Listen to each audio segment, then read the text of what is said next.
Now, you may remember that we've been following the fortunes of superstar Brian Jacks, who bought an Atari micro for himself and his family a few months ago. Well, we've been back to see how he's been getting on with it. Oh, no.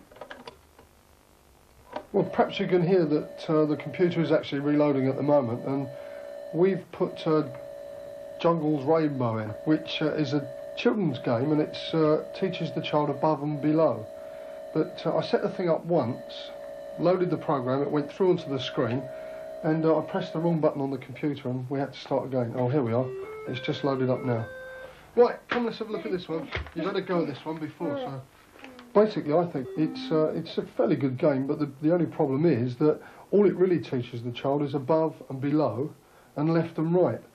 I mean, the Atari graphics are fabulous, but if you look at the price of it, for instance, it's £23. I would believe it's an exorbitant price to pay for that kind of tape. And that's underneath the line.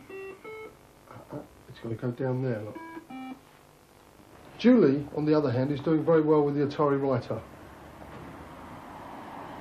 I found it a little bit difficult at first, so a friend advised me to go to Orpington College, and they were very helpful there. Apparently they do courses for mothers during the day, you know, whose children are at school. Mrs. Coles, one of the teachers at the college, was able to show me how to use the word processor, and she gave me some of her time, and we went through it all, and I was very impressed.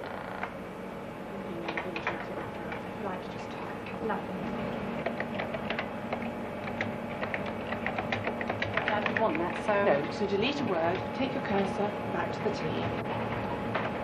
And here we have delete word. Delete word. And then I just carry on as normal? Just carry on typing. Lovely.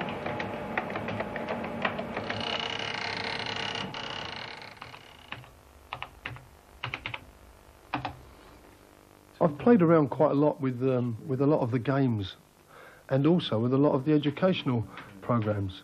And if you look at the Atari logo, you put the cartridge in the top of the machine. The thing comes up and all you've got is just 2 or 3 lines, and then you have to sit there and sift through a massive great book and try to work out where you go from there. It's okay if you understand a bit about the language, which I don't, so it took me a long time. I spent about 4 hours last night trying to get the bug onto the screen to make it look a square. It is rather difficult for somebody who hasn't actually learnt any of the basic before. However, Julie's getting on very, very well with the Atari writer. There are certain things on the Atari writer that are very easy. The graphics on the screen, the actual writing, changing the paragraphs and so on. The only thing we found is that in using the cassette here, it takes a long time, to load the program, and if we'd like to save anything, any of the letters she types or anything like this, then it's such a long process. So I think we really need a disk drive unit which we can save on and run the thing much quicker on. So Julie's going to get one for Christmas.